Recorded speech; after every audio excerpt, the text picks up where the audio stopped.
Hi guys, আসসালামু আলাইকুম। ঈদ মোবারক সবাইকে। বানিয়ে ফেললাম ঘরোয়া পদ্ধতিতে বোরহানি। আমার বোরহানি রেডি। এই যে দেখুন, তৈরি হয়ে গেল বোরহানি। বোরহানিটা কীভাবে বানিয়েছি সেটা দেখিয়ে দিচ্ছি, লং ভিডিওটা একটু দেখতে হবে। আর হলো, আমি 2 কেজি টক দই দিয়ে করেছি। আপনারা ইচ্ছা করলে কম বেশি দিয়ে করতে পারেন। আমি 2 কেজি রেসিপি দেখিয়ে দিচ্ছি। আর হলো, আমি এখানে টক দইয়ের সাথে পানির পরিমাণটা খুবই কম দিই। আমি বোরহানিটা কিন্তু দারুণ বানাই। আমার পাশে সবাই খুব পছন্দ করে আমার হাতের বোরহানি। আমি ডাল ঘুটনি দিয়ে ঘুটে ঘুটে করে এটা বানিয়ে ফেলি। আপনারা অন্য কিছুতে বানাতে পারেন। আর পানিটা দিয়ে দিলাম। আর এদিকে কী করলাম, সেখানে আমি হলো কাঁচামরিচ 1 টেবিল চামচ, তারপরে পুদিনা পাতা 1 টেবিল চামচ, আর ধনে পাতা 1 টেবিল চামচ, আর সরিষা পাতাটা আমি 1.5 টেবিল চামচ দিয়েছি।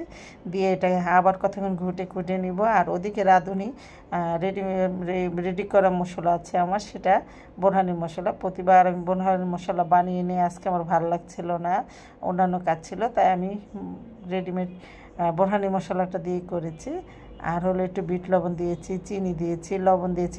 লবণটা যেহেতু আমার রাঁধুনি মশলায় আছে বিট লবণটা, তাই লবণের পরিমাণটা আমি কম দিয়েছি। আর এদিকে সসটা দিতে কিন্তু অবশ্যই ভুলবেন না, সসটা অবশ্যই দিবেন। সসটা কিন্তু আপনি টেস্ট বাড়িয়ে দেবে বোরহানির। আর বোরহানিতে আরেকটা জিনিস দিতে হয়, সেটা আমি পরে দেখিয়ে দিচ্ছি। এটা ঘুটে ঘুটে এভাবে মিক্সড করে আপনারা বানিয়ে ফেলবেন। আর এদিকে এই যে দেখুন, বোরহানির মশলাটা আমি ঢেলে রেখেছি বাটিতে। আপনারা এখানে আমি 2 কেজির জন্য 2টা নিয়েছি, আপনারা 1 কেজির জন্য 1টা নেবেন। তা আপনাদের পরিমাণ মতো আপনারা ঝাল বেশি কম করতে পারেন, আপনারা মশলা কম বেশি করতে পারেন। এখানে আমি অল্প একটু পানি দিয়ে এটা মিক্সড করে নিলাম। তারপরে আমি দিয়ে দিলাম গুঁড়া দুধ। গুঁড়া দুধটা কিন্তু অবশ্যই বোরহানিতে দিবেন। গুঁড়া দুধটা দিলে ক্রিমি ক্রিমি একটা ভাব হয়। আর হলো, বোরহানিটা খেতে অনেক ভালো লাগে। এটা অনেকেই দেন না, অনেকেই জানেন না। আমি কিন্তু এটা করি ভাই, তাই একটু দেখিয়ে দিচ্ছি। এটা গোপন একটা রেসিপি আমার। তারপরে আপনারা এভাবে করে করে তারপরে কি করবেন, সেঁকে নেবেন। না সেঁকলে তো ওই বোরহানিটাতে যে মরিচ বাটা দিয়েছি, পুদিনা পাতা, তারপরে ধনিয়া পাতা, এগুলো দিয়েছি, এগুলো মুখে খেতে ভালো লাগবে না, আটকে আটকে যাবে, মানে মুখে ভালো লাগবে না। তাই আমি এটা একটু ছেঁকে নিয়েছি। ছেঁকে তারপরে আস্তে আস্তে করে, এই যে দেখুন আমি কিভাবে ছেঁকে নিচ্ছি। ছাঁকনিতে আটকে যাচ্ছে, চামিচ দিয়ে ঘুরে ঘুরে এটাকে ছেঁকে নিতে হবে আস্তে আস্তে করে। ছেঁকে নিয়ে তারপরে আপনার এটাকে দেখিয়ে দিচ্ছি, একটু ধৈর্য সহকারে দেখুন। আর অবশ্যই একটা লাইকস কমেন্টস দিবেন এবং করে খাবেন, ভালো লাগবে।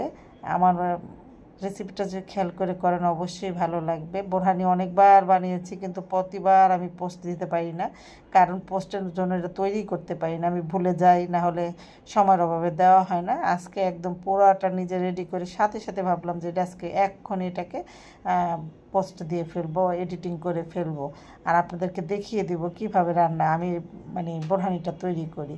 বোরহানিটা দেখেছেন কতটুকু ঘন হয়েছে। আমি কিন্তু এরকম ঘন বোরহানি খেতে পছন্দ করি। আবার কতক্ষণ একটু ঘুটে দিলাম, ওই যে ছেঁকে দিচ্ছি, ছাঁকনিতে আটকে যাচ্ছে, তাই আবার ঘুটে ঘুটে মিক্সড করছি।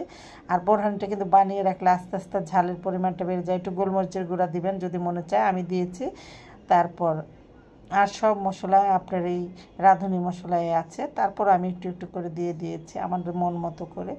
আর খেয়ে দেখেছি খুবই মানে ভালো লাগছে। আর অর্ধেকটা মশলা দিয়েছি, আবার একটু পরে একটুখানি দিব, মানে লবণটা টেস্ট করে দেবো। একটু পরপর টেস্ট করছি আর বানাচ্ছি। মেয়ে আছে, আমার হাজব্যান্ড আছে, সবাই খালি কেমন দেখি কেমন হয়েছে কেমন হয়েছে এরকম। এই যে দেখুন, বোতলে ভরে ফেলেছি এবং পরিবেশন করে ফেলেছি। কেমন হয়েছে বলুন তো? অবশ্যই ভালো হবে, আপনারা খেয়ে দেখবেন প্লিজ। আল্লাহ হাফেজ, আসসালামু আলাইকুম।